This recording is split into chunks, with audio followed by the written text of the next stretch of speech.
Hello, स्वागत है आपका। आज हम करने वाले हैं loops and conditionals in Python. ठीक है। सो आज मैं तुमको कुछ ऐसी चीज़ें बताने वाला हूँ जो पाइथन के लिए स्पेसिफिक है। ये दूसरे लैंग्वेजेस में इस तरह से चीज़ें नहीं होती हैं। तो अगर मैं एक ना टेक्स्ट पैड खोलूँ, नहीं, मुझे ऐसा नहीं करना था। टेक्स्ट एडिटर, ठीक है। और इसमें मैं कोई पाइथन का कोड लिखूँ, तो जो पाइथन का कोड होता है अगर मल्टीपल लाइन में वो स्प्रेड हो तो लाइन में इंडेंटेशन की जरूरत होती है। तो मैं एक एग्जांपल दे रहा हूं कि कैसे एक इफ स्टेटमेंट पाइथन में लिखते हैं। इफ, ठीक है। सो इसकी एक बारी में ब्राइटनेस कम कर देता हूं अपने सिस्टम की, काफी ज्यादा है। ओके। सो अगर मैं पाइथन में इफ स्टेटमेंट की बात करूं तो इफ, यहां पर लिखते हैं कंडीशन, यहां पर डालते हैं कोलन। उसके जब आप इंटर मारते हो ना, ये बाकी लैंग्वेजेस में कैसे काम करते हैं ये मैं बताना चाहता हूँ। तो एक ना एग्जांपल लेते हैं सी प्लस प्लस या सी का। तो वहां पर कैसे लिखते हैं, या आर में भी ऐसे ही कुछ कुछ लिखते हैं। ओके। सो जब इफ आप यहाँ पर कंडीशन डालते हो तो आगे पीछे इसके पैरेंथेसिस होता है। पाइथन में आप देख सकते हो उसकी जरूरत नहीं है, ठीक है। आप डाल सकते हो, आपकी मर्जी है तो, बट जरूरत नहीं है। ओके। और उसके बाद क्या होता है, उसके बाद यहाँ पर एक करली ब्रेस से स्टार्ट होता है और यहाँ पर आप अपना एक्सप्रेशन लिखते हो। फिर जब बात नहीं बनती है तो आप कहते हो एल्स इफ, फिर यहाँ कंडीशन लिखते हो, फिर आप करली ब्रेसेस यूज करते हो।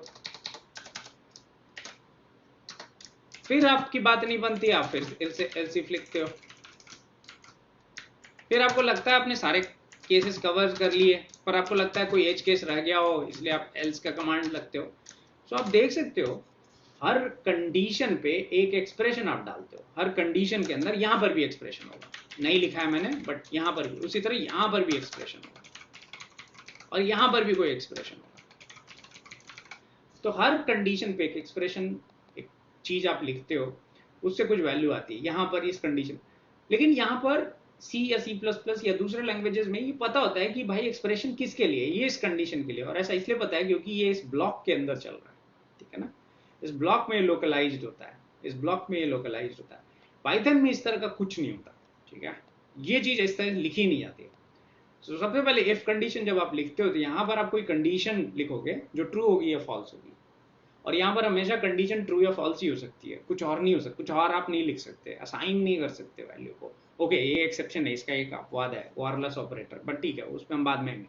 बट यहाँ पर आप असाइन इस तरह से नहीं कर सकते। वायरलेस ऑपरेटर एक एक्सेप्शन है, उसको छोड़ दो तो इन जनरल आप कंडीशन ही लिखते हो यहाँ पर, ठीक है।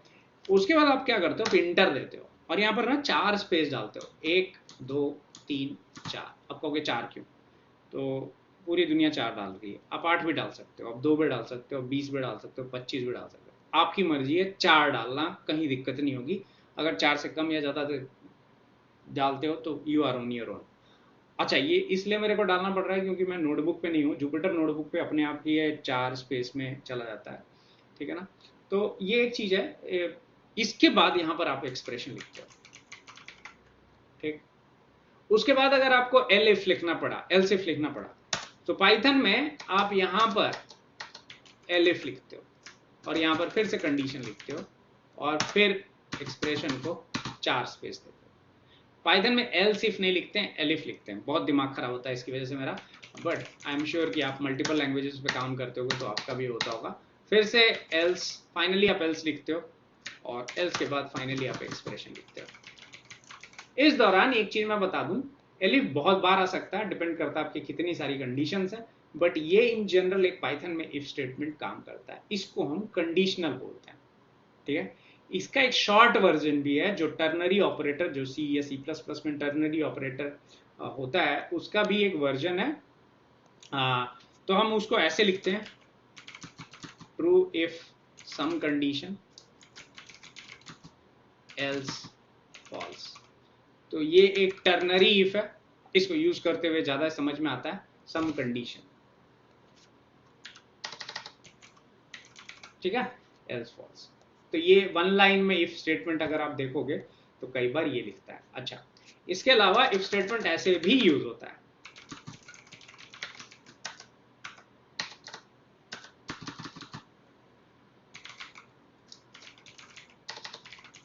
अब कहोगे इसका क्या मतलब है ना, इसके आगे तो कोई कंडीशन है, बट तो कंडीशन में कुछ भी हो सकता है। कंडीशन में कई बार आप लिखते हो x ग्रेटर देन 5 ऐसा, या कुछ भी आप लिखते हो, राइट। बट यहां पर जो कंडीशन है ना, कई बार आप देखोगे ऐसे लिखा हुआ ऑब्जेक्ट, ना इसमें ग्रेटर देन का सिंबल है, ना इसमें लेस देन का सिंबल है, ना इक्वल टू का सिंबल है। अब इसका क्या मतलब है? मैं पाइथन सीख रहा था तो मैं तो घूम गया था मेरा दिमाग। सो जब ये लिखा हुआ है ना, इसका ये मतलब है ये कुछ ऐसा कर रहा है, ये इसका मतलब ये, ठीक है ना। अगर x लिखा हुआ है तो इसका मतलब है कि क्या इसकी बूल वैल्यू ट्रू है। अगर इसकी बूल वैल्यू ट्रू है तभी ये चलाओ। इसका एक बहुत सही एग्जांपल दूंगा, एकदम समझ में आ जाएगा ये क्या करने की कोशिश कर रहा है। तो ये स्टेटमेंट ना कई बार पाइथन प्रोग्रामर सही से भी लिखते हैं और इसको लोग पाइथोनिक बोलते हैं। बट यार मेरे को लगता है कई बार कि ये बिगिनर के लिए बहुत अनफ्रेंडली होता है, मतलब इसको देख करके नहीं समझ में आता है क्या लिखने की कोशिश कर रहा है। बट ठीक है, मतलब इसको पूरी दुनिया पाइथोनिक बोलती है, मैं भी बोल रहा हूँ। बट यार अगर तुम्हें ये ना समझ में आया तो इट्स ऑल राइट। इतना मतलब बाकी दुनिया कह रही है पाइथोनिक, बट तुम्हें अगर नहीं चमक रहा तो it's all right, it's all fine, क्योंकि ये कई बार नहीं समझ में आता है। स्टार्ट जब आदमी करता है तो नहीं चमकती हैं चीजें। ओके, बढ़िया। सो अब हम लिखते हैं इफ स्टेटमेंट। सबसे पहले इफ स्टेटमेंट जो है एक स्केलर के लिए लिखेंगे। स्केलर मतलब जिसमें एक ही आइटम है, ये एक्स है, इसमें नंबर है। अब हम एक स्टेटमेंट लिखने वाले हैं कि if x is greater than equal to 10, ठीक है, तो y की वैल्यू 20 कर दो, एल्स y की वैल्यू 30 कर दो, नहीं 420 कर दो। अच्छा लगा, ठीक है। सो अगर 10 है तो इसमें अब y की वैल्यू क्या आनी चाहिए? y की वैल्यू 20 आनी चाहिए, 420 नहीं आनी चाहिए। अब इस x को हम चेंज कर देंगे। अब y की वैल्यू 420 आ गई, क्यों? क्योंकि y की वैल्यू अब 7 है। सो इस y की वैल्यू को आप चेंज करोगे तो सॉरी x की वैल्यू को आप चेंज करोगे तो आपका y का वैल्यू चेंज हो जाएगा। अच्छा, इस कंडीशन में अब हम क्या कर लेते हैं, हम दो और कंडीशन और यूज कर लेते हैं। एलिफ x ग्रेटर देन 10 तो ठीक है, एलिफ एल्स सॉरी, तो इक्वल टू का कंडीशन देख लिया, ग्रेटर का कंडीशन, तो जो बच गया वो लेस देन ही होगा। आप एलिफ करके भी लिख सकते हो, बट मैं एलिफ अवॉइड कर रहा हूं, मैं कह रहा हूं इस -420 है, ठीक है। सो x x x, क्योंकि x की वैल्यू 7 है, y की वैल्यू -420 है, क्योंकि इक्वल टू के लिए तो y की वैल्यू 20 आ रही है, ग्रेटर के लिए 420 आ रही है, तो भाई लेस देन के लिए -420 आएगी। इस तरह से मेरा इफ स्टेटमेंट एग्जीक्यूट हो रहा है। अब इसमें गलतियां करते हैं, क्योंकि गलती करके भी करने भी के बिना हम इसको सीख नहीं सकते। इसमें एक स्पेस मैंने यहाँ कम डाला, तो ये देखो नोटबुक तुमको बता रहा है कि ना तुम कुछ कर रहे हो, तुम बेसिकली ये लाल हो गया, मतलब तुमने कुछ ना कांड कर दिया यहाँ पर। तो इसको तुम अब चलाओगे तो ये देख रहे हो ये एग्जीक्यूट हो रहा है, इसको कुछ फर्क नहीं पड़ रहा अब ना। अब मतलब ये चल रहा है, पर इसका ये मतलब नहीं है कि ये सही है, ठीक है ना। अब हो सकता है ये यहाँ चल रहा हो, जुपिटर नोटबुक को दिक्कत नहीं है, इसका ये मतलब नहीं है कि ये तुम्हारे ना कोड एडिटर या फिर तुम्हारे जब इस पाइथन के कोड को तुम स्क्रिप्ट के फॉर्म में चलाओगे तो वहां चल जाएगा। हो सकता है वहां पर इंडेंटेशन एरर आ जाए, ठीक है ना। तो कई बार लोग ना इस तरह की हरकत करते हैं जहां पर आपने यहाँ पर मल्टीपल स्पेसेस दिए हुए हैं, यहाँ पर मल्टीपल स्पेसेस दिए हुए हैं और फिर प्रॉब्लम आ गई है। अच्छा, एक और चीज बताता हूँ, जैसे यहाँ पर दूसरा वेरिएबल भी एक होता है z इक्वल टू 90, ठीक है, और इसको चलाते हैं। सो यहाँ पर और लेट्स से यहाँ पर भी z की वैल्यू को डाल देते हैं और यहाँ पर भी एक z डाल देते हैं, तो ये मजेदार चीजें होंगी, ठीक है। सो y के अलावा यहाँ पर z भी जा रहा है, तो z की वैल्यू क्या आनी चाहिए? सॉरी यहाँ पर ना मैं कुछ और वैल्यू पास करता हूँ। z की वैल्यू आनी चाहिए 90, चेक कर लेते हैं 90 आ रही है, क्यों? क्योंकि x की वैल्यू 10 है ना, ये चल रहा है। बट लेट्स अज्यूम तुम्हारी शरारत खत्म नहीं हुई, तुमने पहले ही गलती कर रखी है यहाँ पर। वैसे तो तुमने क्या किया, एक स्पेस यहाँ पर और डाल दिया। अब तुम इस कोड को चलाओगे तो अब ये एरर आएगा। अब पाइथन कहेगा नहीं है, बहुत हो गई तुम्हारी शरारत, तुम एक जगह गलती कर चुके हो, मैंने तुमको माफ कर दिया, लेकिन अब तुम हर जगह यहाँ वहाँ इंडेंटेशन नहीं डाल सकते। तो इस लेवल पे इंडेंटेशन सेम होना चाहिए। अगर ये नहीं है सेम तो पाइथन डेफिनेटली एरर मारेगा। तुमको पाइथन पहले इसलिए छोड़ रहा था क्योंकि एक लेवल पे तुमने इंडेंटेशन चलो गलत करके रखा हुआ है, ऑल्दो तुमने सही नहीं करा हुआ है ये भी, बट ये फिर भी चल जाएगा क्योंकि इस लेवल पे इसको समझ में आ रहा है कि तुम क्या बोलना चाह रहे हो, ठीक है। पर जब यहां पर जाकर के तुम कोई और अपना एक इंडेंटेशन चालू कर देते हो तो इंडेंटेशन एरर आपको दिखने लगता है। तो ये कभी भी ना ये ऐसे मत करना। तो हर जगह 4 स्पेस रखना जब तक कि ये ब्लैक ना हो जाए। जैसे ये ब्लैक हो जाए तो तुम्हारा मतलब ये सही है, ठीक है ना। किसी IDE में भी टाइप करोगे तो तुमको ये बता देगा कि ये एरर है यहाँ पर। और ऑफ कोर्स इसमें पैरेंथेसिस नहीं होते, तो भाई कर्ली ब्रेसेस नहीं होते, तो इसमें कोई वे ऑफ C++ में हम कर्ली ब्रेसेस से चीज़ों को मेजर कर लेते हैं, यहाँ पर आपको स्पेसेस से चीज़ों को मेजर करना है। तो ध्यान रखना, गलती सलती काम मत करना। अब इसको चलाओगे कोड बढ़िया चलेगा, कोई दिक्कत नहीं है, ठीक है। आई होप ये स्पेसेस वाला बात समझ में आ गया। अगर मैं इसलिए बता रहा हूँ, बहुत लोगों को तुम में से पता होगा कि ये कैसे काम करता है, बट बहुत लोग बिगिनर होते हैं और उनको नहीं पता होता है सब, और उनको बहुत दिक्कत होती है स्पेसेस की वजह से, इंडेंटेशन एरर की वजह से। तो आई होप ये चीज़ समझ में आ गई होगी कि कंडीशनल कैसे काम करता है। ओके, नाउ अब मैं कहता हूं कि मान लो मेरे को प्रिंट करना है कि x की वैल्यू अगर 10 है तो मेरे को भैया प्रिंट करना है, और अगर x की वैल्यू 10 नहीं है तो मेरे को दीदी प्रिंट करना है, ठीक है। x की वैल्यू 10 है तो मैं इसको ऐसा लिख सकता हूं, if x is equal to 10 print भैया एल्स प्रिंट दीदी, ठीक है। भैया प्रिंट हो रहा है, करेक्ट। नाउ भैया जो प्रिंट हो रहा है इसको हम क्या कर सकते हैं, हम ऐसे भी लिख सकते हैं,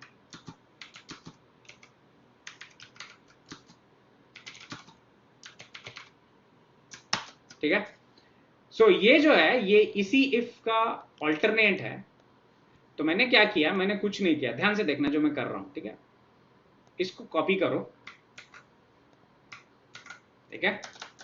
मैं बस याद रखने का तरीका बता रहा हूँ, सब जुगाड़ है, ये अपना खुद का डेवलप किया हुआ है, देसी तरीका है। इसको उठाया, इसको यहाँ रखा, इस इफ से पहले रखा, ऐसे ही मैं कॉम्प्रिहेंशन भी लिखना बताऊंगा तुम्हें।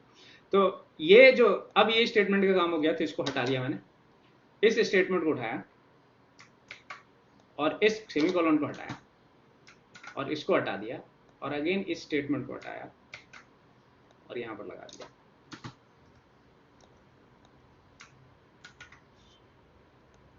ठीक है। And you are done. और इसमें से प्रिंट वर्ड को उड़ा दो।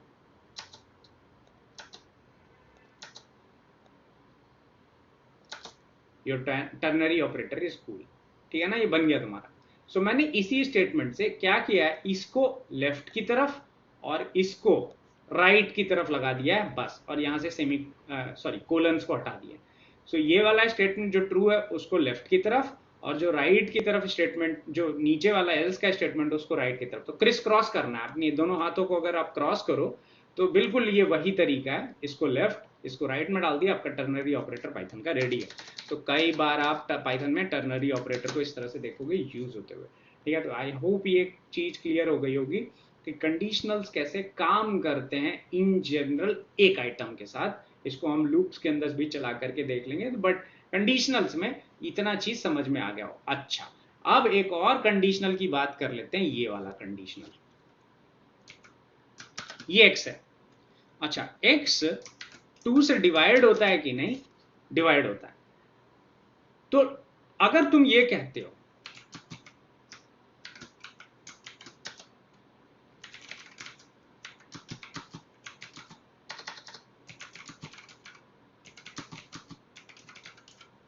ठीक है, और फिर कहते हो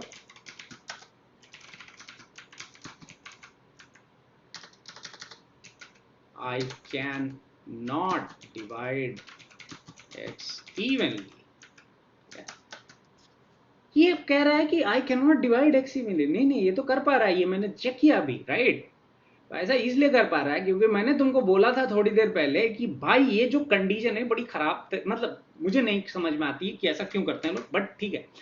ये जो जब जब भी पाइथन में ऐसे एक्सप्रेशन लिखा हुआ है, कोई ऑपरेटर ना हो इसके बाद, मतलब उसके ऊपर कोई ग्रेटर देन ना हो, इक्वल टू ना हो, लेस देन इक्वल टू ना हो, ये सब नहीं हो, नॉट इक्वल टू ना हो, ये सब नहीं होगा, तो इसका मतलब मैं इसकी बूल वैल्यू चेक कर रहा हूं। अगर इसकी तुम बूल वैल्यू चेक करोगे ना, तो ये आएगा फॉल्स। क्यों फॉल्स? क्योंकि इसकी वैल्यू क्या है? 0 है, तो 0 पे बूल वैल्यू फॉल्स होती है, तो ये ना इफ फॉल्स लिखा हुआ है, और इसीलिए ये स्टेटमेंट प्रिंट नहीं होगा। जब मैं इफ फॉल्स को चलाऊंगा तो हमेशा नीचे वाला स्टेटमेंट प्रिंट होगा, क्योंकि ये फॉल्स है तो इसका मतलब दूसरा वाला ट्रू होगा, तो ये हमेशा नीचे वाला। तो अगर तुम ये चाहते हो कि तुम्हारा स्टेटमेंट ऐसे प्रिंट हो, तो तुमको ये लिखना पड़ेगा कि ये ट्रू है, तुमको ये लिखना पड़ेगा, तब जाके ऊपर वाला स्टेटमेंट प्रिंट होगा।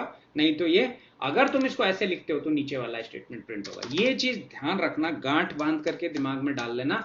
ये मेरे को बहुत तकलीफ हुई थी, इसको कई बार मैं पढ़ाते पढ़ाते कंफ्यूज हो जाता था कि ये क्या हो रहा है, क्या हो रहा है, पढ़ते पढ़ते पढ़ाते पढ़ाते सब कुछ होता था मेरे साथ। बट ये चीज ध्यान रखना कि ये बूल वैल्यू जो है ये कंपेयर करता है, नॉट कि ये क्या वैल्यू रिटर्न कर रहा है। जो वैल्यू रिटर्न कर रहा है उसका बूल वैल्यू क्या है, क्योंकि 0 का बूल वैल्यू जो होता है वो फॉल्स होता है। इसकी वजह से जब आप ये यहाँ लिखते हो तो ये पूरा एक्सप्रेशन आपको फॉल्स रिटर्न करता है। इसकी वजह से ये वाला स्टेटमेंट कभी एग्जीक्यूट नहीं होगा, नीचे वाला स्टेटमेंट एग्जीक्यूट होगा। ये इस तरह से इफ काम करता है, ठीक है। इसको हम ट्रूथीनेस और फॉल्सीनेस बोलते हैं, ये हमने पहले बताया हुआ है, डिस्कस करा हुआ है। तो ट्रूथीनेस का मतलब क्या है? ट्रूथीनेस का मतलब ये है कि किसी भी ऑब्जेक्ट का, एनी ऑब्जेक्ट का, अगर ये बूल वैल्यू ट्रू आ रहा है तो ये ट्रूथीनेस है, अगर ये फॉल्स आ रहा है तो ये फॉल्सीनेस है, ठीक है। हमने हर ऑब्जेक्ट में बूल वैल्यू एक एक बार रिटर्न करके देखा भी हुआ है, राइट। एम्प्टी ऑब्जेक्ट हमेशा आपको बूल वैल्यू फॉल्स देंगे, ठीक है। और नंबर्स के केस में 0, स्ट्रिंग्स के केस में एम्प्टी स्ट्रिंग, ये सब जो होते हैं बूल वैल्यू इनकी फॉल्स होती है। तो मैं एक बार ही कॉम्प्रिहेंसिवली, इसके बाद मैं कभी नहीं दोबारा बोलने वाला इसको, अगर ये 0 होगा तो ये फॉल्स होगा, अगर ये एम्प्टी स्ट्रिंग होगा तो फॉल्स होगा, अगर ये लिस्ट एक एम्प्टी होगा तो फॉल्स होगा, अगर ये टुपल एम्प्टी होगा तो फॉल्स होगा, अगर ये सेट एम्प्टी होगा तो फॉल्स होगा, और फाइनली डिक्शनरी अगर एम्प्टी हो तो भी फॉल्स होगा। ये सब फॉल्स होंगे। इसके अलावा इसके अंदर कोई भी वैल्यू ट्रू रिटर्न करेगी। मतलब सेट अगर एम्प्टी ना हो, चाहे उसके अंदर कुछ भी वैल्यू हो, वो ट्रू रिटर्न करेगी। डिक्शनरीज के साथ भी ऐसा ही है, टुपल्स के साथ भी ऐसा ही है, लिस्ट के साथ भी ऐसा ही है, स्ट्रिंग्स और नंबर्स के साथ भी ऐसा ही है। एक example, bool of 1 is true हमेशा, क्योंकि वो 0 नहीं है, राइट। उसी तरह bool of -1 is also true, ठीक है। Bool of is also true, blank है लेकिन है तो वैल्यू, एम्प्टी तो नहीं है, देयर इज अ डिफरेंस, ठीक है ना। अच्छा, बूल ऑफ नन क्या होता है? ये फॉल्स होता है, ठीक है, ध्यान रखना। तो नन का टाइप भी नन होता है, ठीक है, ये नन टाइप ही होता है। तो नन का बूल ना फॉल्स होगा, ये ध्यान रखना, ठीक है ना। ये ट्रू रिटर्न नहीं करता, ओके, बट नन फॉल्स के बराबर नहीं होता, ऐसा नहीं होता, ठीक है। नन ट्रू के बराबर भी नहीं होता, नन नन होता है, ठीक है। सो इसका बूल वैल्यू पर ये फॉल्स होता है, ठीक है, ये चीज ध्यान रखना। ओके, तो यहां पर मैं ये भी लिख देता हूं, बूल ऑफ नन, ये सब फॉल्स होते हैं, ठीक है। Okay, bool of list, empty list है, फॉल्स आएगा, बट अगर लिस्ट में कुछ भी वैल्यू डाल दो तो ये ट्रू होगा, ठीक। बूल ऑफ टपल, चाहे वो ऐसा भी हो तब भी ये ट्रू आएगा, ठीक है ना। 0 है अंदर फिर भी ये ट्रू आएगा, एम्प्टी नहीं होना चाहिए, ठीक है। उसी तरह टपल, सेट, डिक्ट और सब, ये बाकी अपने एंड पे कर लेना ट्राई, ठीक है। एक मैं चलो और कर देता हूं, चलो सारे ही कर देता हूं,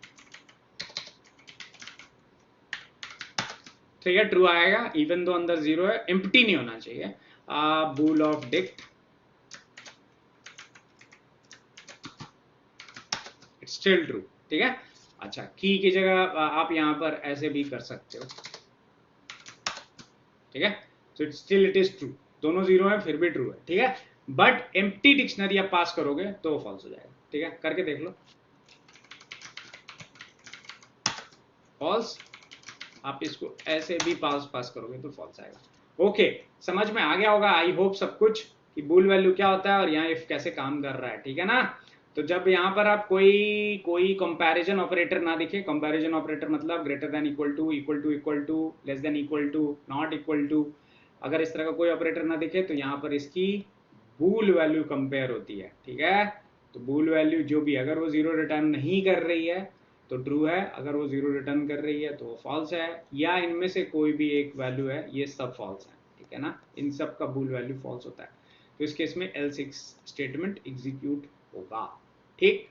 आई होप समझ में आ गया हो, ठीक है। अगली बार मिलते हैं लूप्स के साथ, ठीक है ना। ये था कंडीशनल्स, अब हम नेक्स्ट टाइम पढ़ेंगे लूप्स, ठीक है। तब तक के लिए अलविदा, ध्यान रखिए, ख्याल रखिए, बाय, टेक केयर, जय हिंद, जय भारत।